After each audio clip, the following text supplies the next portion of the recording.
ونصلي على رسوله الكريم أما بعد فأعوذ بالله من الشيطان الرجيم بسم الله الرحمن الرحيم ادع إلى سبيل ربك بالحكمة والموعظة الحسنة وجادلهم بالتي هي أحسن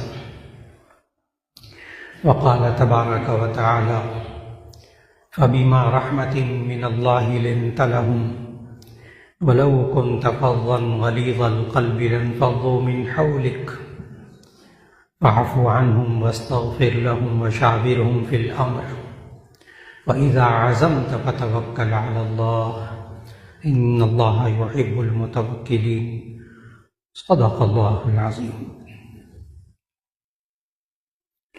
اللہ رب العزت نے انسان کو قرآن مجید کے ذریعے ہدایت عطا فرمائی اور نبی کریم صلی اللہ علیہ وسلم کی سیرت طیبہ سے اس پر عمل کرنا سکھایا۔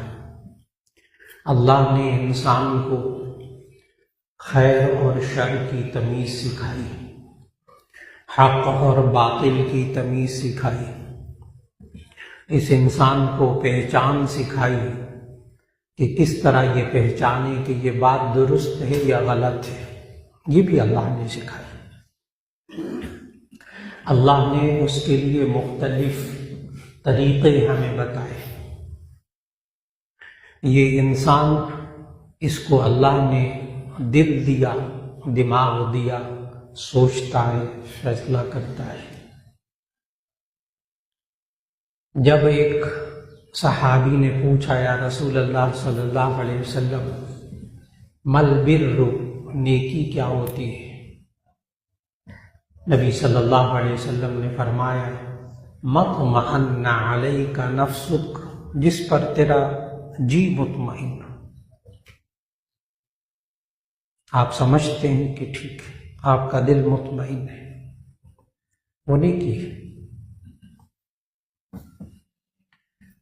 یہاں یہ نہ کہا جائے کہ آج کے دور میں کوئی رشوت لیتا ہے، وہ سمجھتا ہے میں ٹھیک کر رہا ہوں، کوئی بجلی چوری کر رہا ہے، وہ کہہ رہا ہے میں ٹھیک کر رہا ہوں، کوئی بیوی کو مار رہا ہے، وہ کہہ رہا ہے میں ٹھیک کر رہا ہوں، کوئی بہنوں کو حق نہیں دے رہا، کہہ رہا ہے میں ٹھیک کر رہا ہوں، پھر وہ کہتا ہے میں تو مطمئن، میرا جی تو مطمئن ہے۔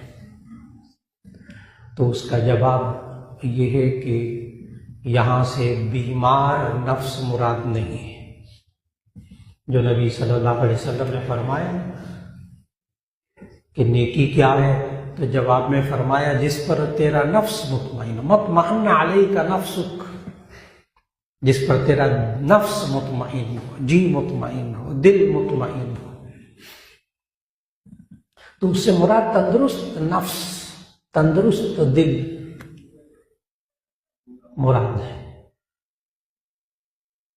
ورنہ بیمار شخص بیچارے کو بخار ہو جائے 2-3 دن 4 دن، اس کو مزیدار قسم کی کھیر کھلائیں، وہ کہتا ہے کیا بد ذائقہ چیز کھلائیں، اس کی زبان کا ذائقہ ہی خراب ہے، اس کا ٹیسٹ ہی خراب ہے، اس کی قوت ذائقہ ہی خراب ہے۔ تو یہاں جو اللہ کے نبی صلی اللہ علیہ وسلم نے فرمایا نا کہ نیکی وہ ہے جس پر تیرا جی مطمئن ہو، تو اس جی سے مراد نفس مطمئنہ، اچھا نفس، بیمار نہیں، اس کی رائے کا اعتبار نہیں۔ اس لیے وہ جو جتنی چیزیں میں نے گنوائی ہیں نا، وہ رشوت خور سمجھ رہا ہے میں ٹھیک کر رہا ہوں، بجلی چور سمجھ رہا ہے میں ٹھیک کر رہا ہوں، بیوی کو مار کے کہہ رہا ہے میں ٹھیک کر رہا ہوں، ہاں بہنوں کو حق نہ دے کر کہتا ہے میں ٹھیک کر رہا ہوں، مطمئن، میں مطمئن ہوں، میں سیٹسفائی ہوں۔ اللہ کے بندے، وہ سیٹسفائی ہونا مراد ہے نفس مطمئنہ کا۔ پھر نبی صلی اللہ علیہ وسلم سے پوچھا صحابی نے مل اسم، گناہ کیا ہوتا ہے؟ نبی صلی اللہ، اسی حدیث میں ہے یہ بھی، نبی صلی اللہ علیہ وسلم نے فرمایا ما حاک فی صدرک وکرہت ان یطلع علیہ الناس، برائی کیا ہے؟ ما حاک فی صدرک، جو تیرے سینے میں کھٹکے، جو تیرے دل میں کھٹکے۔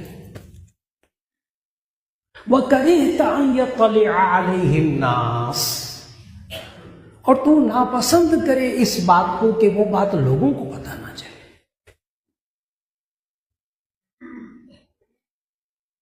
لوگوں کو پتہ نہ چلے، تیرے دل میں کھٹکے اور تو ناپسند کرے کہ لوگوں کو وہ بات نہیں پتہ چلنی چاہیے۔ پتہ لگنا بری بات ہے۔ اب آپ فوراً سمجھ گئے ہوں گے، رشوت لینے والا کہہ تو رہا ہے مہنگائی کے دور میں اتنی مہنگائی ہو گئی، کیا تنخواہیں تھوڑی تھوڑی، میں مطمئن ہوں رشوت لینے پر، لیکن یہ کہ آپ نے باس کو بتائے گا میں رشوت لیتا ہوں؟ وہ تو چھپائے گا۔ معلوم ہوا یہ خود سمجھتا ہے کہ یہ گناہ ہے۔ دیکھا نبی صلی اللہ علیہ وسلم نے کیا تھرمامیٹر بتایا، پہچاننے کا آلہ۔ آپ کا دل مطمئن ہے، دل صاف والا دل، بیمار والا نہیں، تو نیکی۔ اور اگر آپ کا دل مطمئن نہیں اور آپ ناپسند سمجھتے ہیں اس بات کو کہ لوگوں کو کہیں پتہ نہ چلے، وہ برائی ہے، وہ گناہ ہے۔ ایک بڑا اچھا قابل نوجوان آیا، کہنے لگا میں ایک لڑکی کو پسند کرتا ہوں، اور میں نے کہا اس کے ساتھ گھومتے پھرتے پہ جی گھومتا پھرتا ہوں۔ میں نے کہا بات چیت بھی کرتے ہو؟ کیا جی بات چیت بھی کرتے۔ میں نے کہا کھلاتے پلاتے بھی رہتے ہو؟ کہتے جی کھلاتا پلاتا بھی رہتا ہوں۔ میں نے کہا تم اس کو گناہ تو نہیں سمجھتے؟ بڑے غور سے سنیے گا۔ میں نے کہا گناہ تو نہیں سمجھتے؟ کہتے نہیں میں سیٹسفائی ہوں، میں مطمئن ہوں۔ میں نے کہا اپنے امی ابو کو بتائیے بات؟ کہنے لگے نہیں۔ میں نے کہا کیوں؟ چپ ہو گیا۔ وَكَرِهْتَ أَن يَطَّلِعَ عَلَيْهِ النَّاسُ، وہ اس بات کو ناپسند کرتا ہے کہ لوگوں کو پتہ نہ چل جائے۔ میں نے کہا اب بولو، حدیث کے مطابق یہ تمہارا دل کا کھٹکنا اور اپنے ماں باپ کو اصل بات نہ بتانا، تم خود سمجھتے ہو کہ یہ گناہ ہے، تم خود سمجھتے ہو کہ یہ گناہ ہے۔ اس کے پاس کوئی جواب نہیں تھا، اس نوجوان کے پاس۔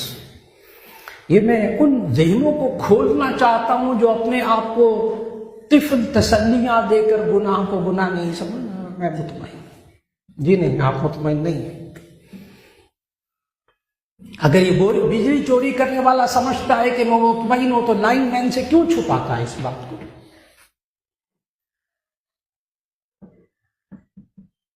اگر بیوی کو مارنے والا اپنے آپ کو ٹھیک سمجھتا ہے تو بیوی اپنے میکے جا کر بتاتی ہے تو وہ ناراض کیوں ہوتا ہے، غلط کیوں ہے؟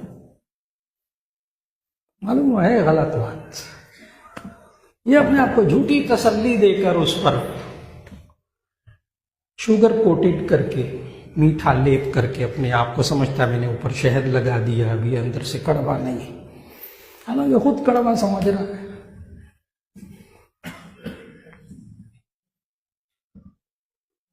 اللہ نے انسان کو اچھا اور برا پہچاننے کے لیے طاقتیں اللہ نے دی ہیں، پھر نبی کریم صلی اللہ علیہ وسلم کی رہنمائی عطا فرمائی ہے زندگی کے ہر مرحلے کے لیے۔ قیامت تک آنے والی کوئی غلط بات، کوئی صحیح بات، اس کے لیے قرآن و سنت واضح ہے کہ جتنی مرضی ایجادات ہوتی رہیں، جتنی مرضی نئی نئی چیزیں آتی رہیں،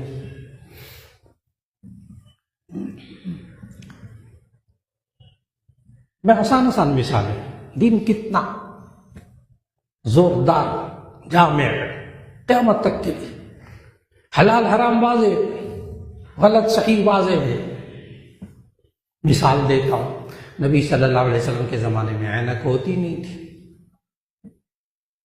تو مولانا اینک لگانا جائز ہے کہ ناجائز؟ میں آسان مثالیں دینے لگا ہوں، اس سے آپ کا ذہن کھلے گا، پھر دنیا کی کسی چیز پر انگلی رکھ کر آپ بتا سکیں گے کہ یہ حلال ہے، یہ حرام ہے، یہ صحیح ہے، غلط ہے۔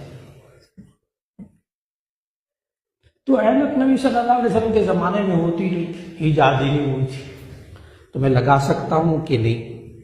اب دین کیا بتاتا، نبی صلی اللہ علیہ وسلم نے کیا سمجھایا کہ ہمیں کسی چیز کے غلط ہونے کے لیے، ناجائز ہونے کے لیے دلیل چاہیے، جائز ہونے کے لیے دلیل نہیں چاہیے،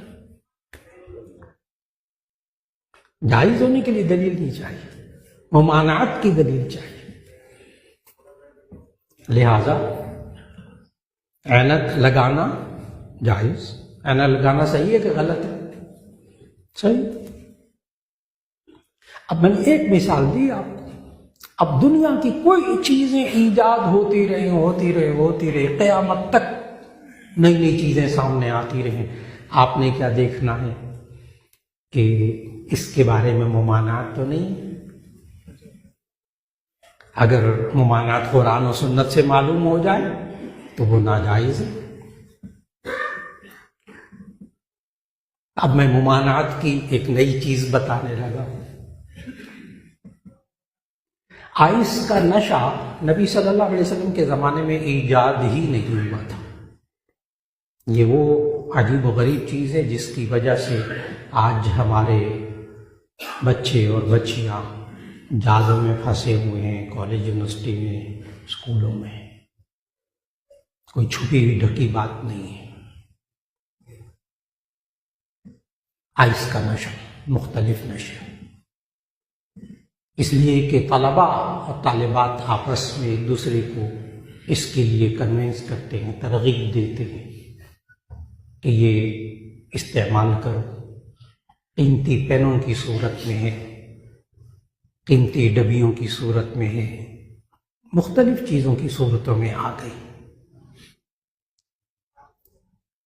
اور وہ کہتے ہیں، ترغیب دیتے ہیں آپس میں ایک دوسرے کو، تمہیں سبق یاد نہیں رہتا، یہ استعمال کرو، سبق یاد ہو جائے گا۔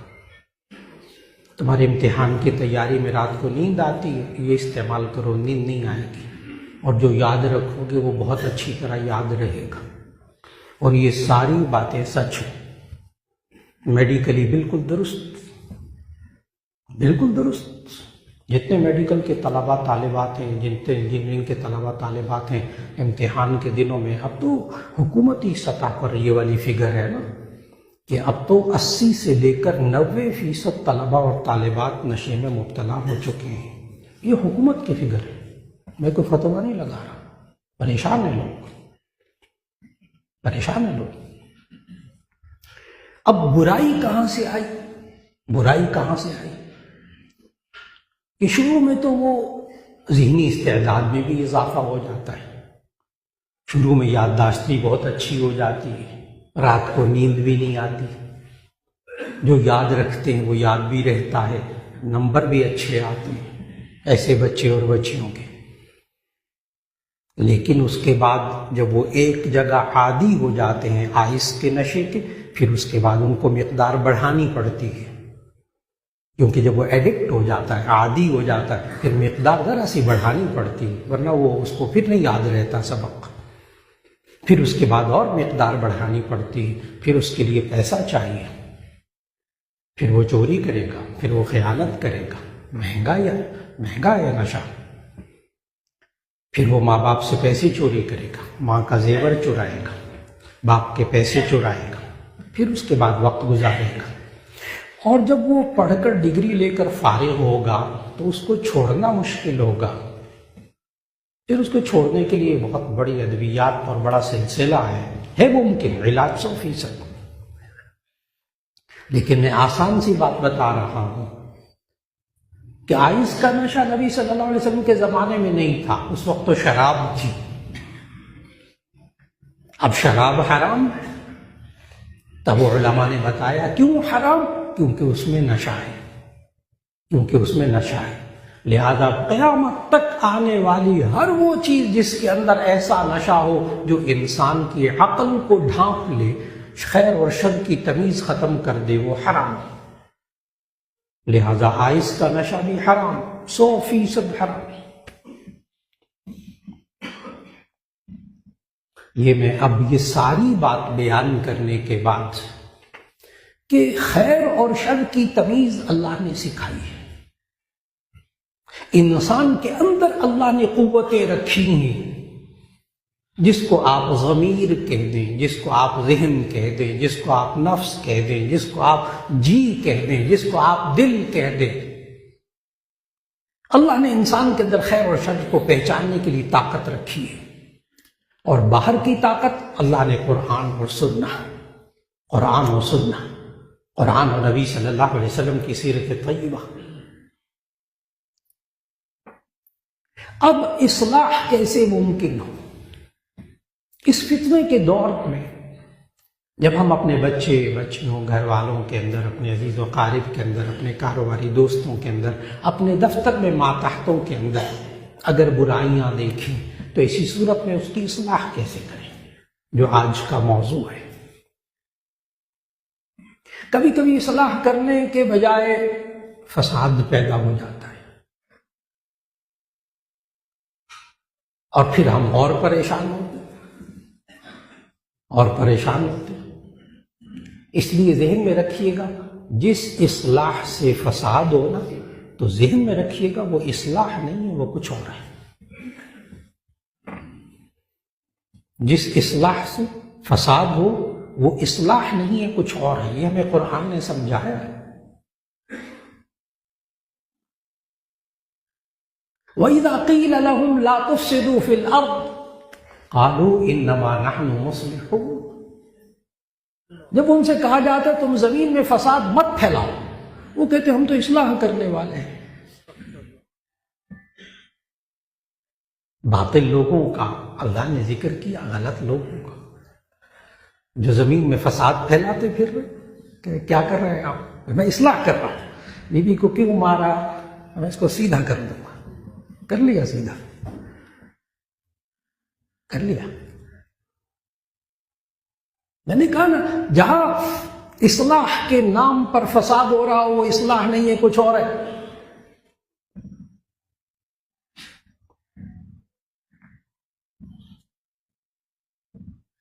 اس لیے اصلاح کا بھی طریقہ سیکھنا پڑے گا نبی صلی اللہ علیہ وسلم کی سیرت طیبہ سے۔ ہم سے غلطی ہو رہی، وہ بھی اصلاح کرنے لگے تھے۔ وہ بچہ نماز نہیں پڑھ رہا تھا، ہر روز فجر کے وقت باپ جگا رہا تھا، آخر ایک دن نہیں اٹھا نا تو غصہ آیا، لگائی اس کو بیٹے کو۔ ظاہر جوان بیٹے میں ہاتھ اٹھایا تو کچھ تو ہونا تھا نا، کچھ تو میوزک سننا پڑتا۔ باپ آیا، بیچارہ بہت رنجیدہ، آنکھوں میں آنسو بھی تھے۔ آج میں نے بیٹے کو نماز کے لیے جگایا، اس نے بدتمیزی کی۔ پوچھا کیا ہوا، پوری بات بتائی۔ کتنی عمر ہے بچے کی؟ کہنے لگے یہ 18-19 سال کا ہے، FSC میں ہے۔ میں اس کو، میں نے کہا کیا ہو گیا تھا؟ کئی دن ہو گئے تھے میں حضرت، میں اس کو کہہ رہا تھا اٹھا کرو نماز پڑھا کرو، اور آج نہیں، پھر نہیں اٹھا، تو میں نے اس کو پھر آج لگائی۔ میں نے کہا کیوں لگائی؟ اب ذرا ان کی بات سننے والی ہے باپ کی۔ میں نے کہا کیوں لگائی؟ کہنے لگے کہ وہ حدیث میں آتا ہے جب بچے نماز نہ پڑھے تو ان کی پٹائی کرو۔ میں نے کہا ہاں بخاری میں ہے، حدیث ہے، لیکن میں آپ کو پوری حدیث سناتا ہوں۔ نبی صلی اللہ علیہ وسلم نے فرمایا مروا اولادکم بالصلاۃ وهم ابناء 7 واضربوهم وهم ابناء 10۔ جب بچے 7 سال کے ہوں ان کو نماز کا حکم دو دو دو دو دو۔ 7 سال ابھی نماز فرض ہوگی، کہیں 14 سال کی عمر میں جب بالغ ہوگا، 7 سال پہلے نماز فرض ہونے سے 7 سال پہلے مرو، حکم دو، کہو عادی بناؤ۔ ہم 7 سال پہلے سوئے رہے تھے معاشرے میں، ماں باپ، وہ تو جب بچے بے راروی پہ آتے ہیں پھر کہتے ہیں نماز پڑھو۔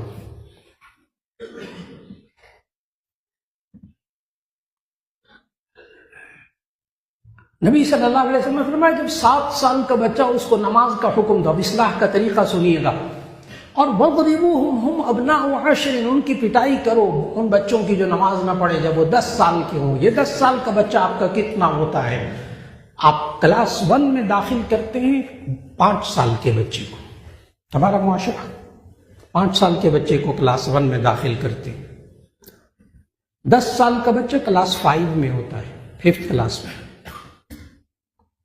اس 5ویں کلاس کے بچے کو ماسٹر بھی تھپڑ مارتا نا، وہ ادھر جا کے گرتا ہے، تھوڑی دیر بعد پھر دانت نکالتا ہے، ہنستا ہوا آ جاتا ہے، کیونکہ اس کے اندر ابھی خود شعوری کا، خودی کا بھی وہ احساسات نہیں پیدا ہوتے نا۔ 5ویں کلاس کے بچے کو ماسٹر مارتے، معلمات بھی مارتے، برداشت کر لیتے۔ تو میں نے ان صاحب سے کہا، یہ آپ نے جو تھپڑ مارا ہے نا، یہ سن کر کے جی حدیث میں آتا ہے بچے نماز نہ پڑھے تم جو تھپڑ مارو، میں نے کہا آپ نے 18-19 سال کی عمر میں تھپڑ مارا ہے، 10 سال لیٹ تھپڑ مارا ہے، 10 سال لیٹ تھپڑ مارا۔ یہ نبوی طریقہ نہیں ہے جوان بچوں پہ ہاتھ اٹھانا، جوان بچوں پہ ہاتھ اٹھانا یہ تو کسی حدیث میں نہیں، وہ تو 10 سال کے بچے کو، کلاس 5 کے بچے کو۔ میں نے کہا نا، ہم لوگ بسا اوقات اصلاح کرنا چاہتے ہیں، ہماری خود اپنی اصلاح نہیں ہوئی ہوتی معاشرے میں ماں باپ کی، جس کے نتیجے میں وہ اصلاح فساد بن جاتے ہیں، وہ اصلاح فساد بن جاتا ہے۔ یہ ماں باپ اس وقت ایک اناڑی ڈاکٹر کی طرح، اناڑی سرجن کی طرح اپنا کردار نبھاتے ہیں۔ ظاہر ہے وہ اناڑی سرجن تو کچھ اور ہی کر بیٹھے گا جب آپریشن کرے گا۔ ہاں، کامیاب سرجن ہو، بڑا بہادر سرجن ہو، اس کی بڑی ماشاءاللہ اس کو آتا ہو کیسے آپریشن کرنا ہے، بڑے بڑے آپریشن اللہ کامیاب کر دے۔ تو اصلاح کرنے میں نمبر 1 بات، اصلاح کا طریقہ بھی نبوی طریقہ، ہمارے اپنے ذہنوں سے ایجاد کیا ہوا نہ ہو، نبوی طریقہ۔ آج ہم سے یہ غلطی ہوتی ہے معاشرے کے اندر ماں باپ سے، کہ ہم بیوی کی اصلاح کرنا چاہتے ہیں، نبوی طریقے بھول جاتے ہیں۔ نبوی طریقہ تو یہ کہ نبی صلی اللہ علیہ وسلم نے ساری زندگی بیوی پر کبھی ہاتھ نہیں اٹھایا، نبوی طریقہ تو یہ تھا، ساری زندگی کبھی کسی بچے کو نبی صلی اللہ علیہ وسلم نے نہیں مارا، نبوی طریقہ تو یہ تھا۔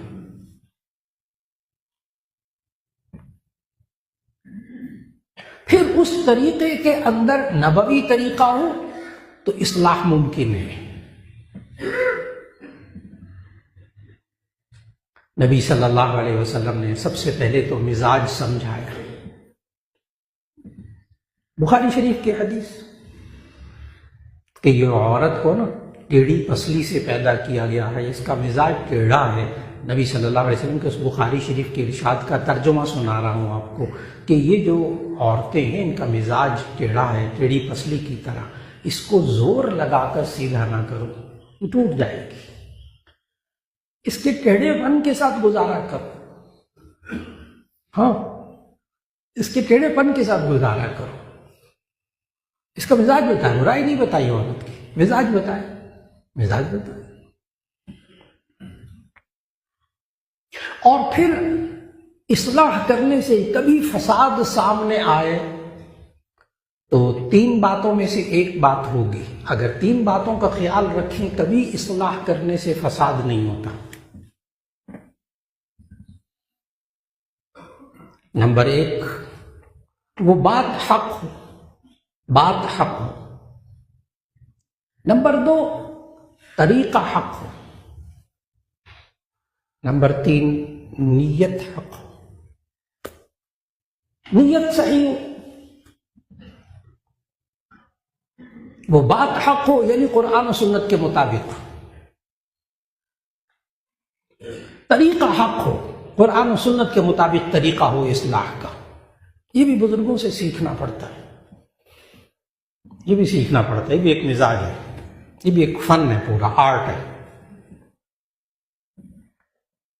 نمبر 3، نیت حق ہو۔ جیسے حضرت مولانا اشرف علی صاحب تھانوی رحمۃ اللہ علیہ کے اپنے مدرسے میں ایک استاد نے بچے کو مارا، حضرت نے اس استاد کو مدرسے سے نکال دیا۔ جب نکالا تو ظاہر ہے وہ حضرت تھانوی رحمۃ اللہ علیہ کے مدرسے کا استاد تھا، تو جاتے ہوئے کہنے لگا، حضرت وہ میں نے اس بچے کو تو تربیت کے لیے مارا تھا، تربیت کے لیے مارا تھا. میں نے کہا نا حضرت تھانوی کے مدرسے کا استاد تھا، آخر کچھ نہ کچھ تو اس کی بھی دل میں کچھ باتیں ہوں گی. کہ حضرت میں نے تربیت کے لیے مارا تھا. مولانا شیخ تھانوی رحمہ اللہ نے اس استاد سے کہا آپ نے تربیت کے لیے نہیں مارا تھا، تشفی غیظ کے لیے مارا تھا، اپنے غصے کو بجھانے کے لیے مارا تھا. اب آپ کو یہاں سے جانا پڑے گا. ہم بھی اپنے معاشرے کے اندر بسا اوقات بچوں کی بیوی کی اصلاح کرنا چاہتے ہیں، ہمارے ذہن میں غصے کو تشفی یعنی اپنے غصے کو بجھانا، اپنے غصے کو شفا دینا مقصود ہوتا ہے. اصلاح مقصود نہیں ہوتی، بالکل نہیں ہوتی. غصہ اس کی مثال دیتا ہوں. بچے سے گلاس ٹوٹ گیا، میں بچے کی اب بات کروں گا. بچے سے گلاس ٹوٹ گیا شیشے کا، باپ کو غصہ آیا، دے کے مارا زور سے اس کو. شرم نہیں آتی، پیسے ضائع کر دیے، اندھے. ٹھیک. اور یہی باپ پھر کسی دوسری مرتبہ بچے سے گلاس ٹوٹا، پوچھا کس نے توڑا؟ وہ میں تو تھا ہی نہیں، پتہ ہی نہیں مجھے، میں نے تو نہیں توڑا. اچھا ٹھیک ہے جاؤ دفعہ ہو جائے، چھوڑ دی. بعد میں اس کو پتہ چل گیا کہ اس نے جھوٹ بولا تھا، اسی نے توڑا تھا، لیکن اس وقت غصہ بجھ چکا تھا. اب ان دو باتوں میں فیصلہ کرنا ہوگا. پہلی دفعہ اس نے مارا تھا اصلاح کے لیے نہیں مارا تھا، اپنے غصے کو شفا دینے کے لیے مارا تھا. اگر اصلاح کے لیے مارنا ہوتا تو جس وقت اس نے جھوٹ بولا تھا اس وقت اس کی ٹھکائی کرتا. بیٹا میرے سامنے جھوٹ کیوں بولا؟ گلاس ٹوٹنے کا مجھے غم نہیں، جھوٹ کیوں بولا؟ اصلاح ہے نا. مارنے سے گلاس تو نہیں جڑ جانا تھا، گلاس نے تو ٹھیک نہیں ہونا تھا مارنے سے. جو ٹھیک کرنے والی چیز تھی وہ جھوٹ بولنا ٹھیک کرنا تھا. ہم صرف اس وقت بچوں پہ ہاتھ اٹھاتے، گھر والوں پہ ہاتھ اٹھاتے، دوستوں پہ ہاتھ اٹھاتے جس وقت ہم غصے میں ہوتے. اصلاح کرنا مقصود ہی نہیں ہوتا. تشفی غیظ میں نے عرض کیا، اصلاح کرنے کے لیے 3 نقطوں پر غور کرنا ہے جو ہمارے اکابر جو اصلاح کرنے والے ہوتے ہیں، مصلحین. نمبر 1 وہ بات حق. نمبر 2 طریقہ حق ہو. نمبر 3 نیت درست. میں نیت کی ایک اور مثال دیتا ہوں. بس اوقات طریقہ غلط ہوتا ہے، اس کی وجہ سے بھی فساد سامنے آتا ہے، اس کی وجہ سے بھی فساد سامنے آتا ہے. نوجوان بچہ نماز نہیں پڑھتا. میں بتا رہا ہوں معاشرے میں ہم سے کہاں غلطیاں ہوتی ہیں. نوجوان بچہ نماز نہیں پڑھتا. 5-6 اس کے دوست کھڑے تھے، ان کے سامنے کھڑے ہو کر باپ نے کہا دیکھو یہ نماز نہیں پڑھتا، چلو نماز پڑھو. بعد میں نوجوان بیٹا کیا کہتا ہے، ابا جی نماز کے لیے کہنا تھا تو کہہ دیتے، مجھے اپنے 5 دوستوں کے سامنے ذلیل کرنے کا آپ کو کیا فائدہ ہوا؟ اب میوزک سننا پڑے گا. یہ طریقہ غلط. سب کے سامنے، دوستوں کے سامنے ذلیل کہا. اب ہم نے تو نماز کی تبلیغ کر دی، نماز کی دعوت دے دی، اگلا ذلیل ہو جائے. نہیں، نیت تو ہماری درست تھی، باپ کی نیت درست تھی، بات بھی درست تھی، واقعی نماز نہیں پڑھتے تھے. طریقہ غلط. ہم کسی کو ذلیل کر کے اصلاح کریں ممکن نہیں ہے. اور یہ بات اللہ نے ہمیں سمجھائی سورہ نحل کی آیت 125 میں. یہ اصول اللہ نے سمجھائے. نبی صلی اللہ علیہ وسلم نے ساری زندگی اصلاح کرنے کے لیے ان اصولوں پر عمل کیا ہے. ادعو الی سبیل ربک بالحکمت والموعظۃ الحسنۃ وجادلہم باللتی ہی احسن. 3 اصول. ادعو الی سبیل ربک، تم اپنے رب کے راستے کی طرف بلاؤ، یعنی حق بات کی طرف بلاؤ، بالحکمت، دانائی کے ساتھ. آپ غور کیجئے گا 3 طریقے ہیں. نمبر 1 حکمت، پھر موعظۃ الحسنہ، اچھی نصیحت، سب سے پہلے حکمت، دانائی۔ آج ماں باپ کو، آج شوہروں کو، آج ہمارے بیویوں کو، آج ہمارے دوستوں کو سمجھنا ہوگا، دانائی سے کام لیں اگر آپ اصلاح کرنا چاہتے ہیں، ورنہ فساد ہوگا، اصلاح نہیں ہوگی۔ وہی والی بات، وَإِذَا قِيلَ لَهُمْ لَا تُفْسِدُوا فِي الْأَرْضِ قَالُوا إِنَّمَا نَحْنُ مُصْلِحُونَ، جب ان سے کہا جاتا ہے دیکھو خدا کے لیے زمین میں فساد تو نہ کرو نا، وہ کہتے ہیں ہم تو اصلاح کرنے والے۔ اس آیت کو آپ بڑے پیمانے پہ بھی دیکھیے گا، ملکی سطح پر بھی آپ دیکھیے گا کہ بعض لوگ اصلاح کرنے کے لیے آنا چاہتے ہیں وہ اصل میں فساد کرنے والے ہیں۔ الا انہم هم المفسدون فی الارض، اللہ کہتا ہے الا انہم هم المفسدون فی الارض، یہ زمین میں فساد کرنے والے ہیں، ان کے لیے ٹھیک نہیں۔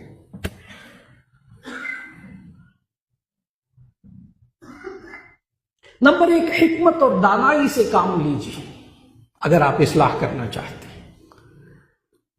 غیر دانشمندانہ طریقے، غیر دانشمندانہ لہجہ، غیر دانشمندانہ الفاظ زہر ہیں، اصلاح نہیں ہوتی اس سے، بندہ مر جاتا ہے، بندہ مر جاتا ہے۔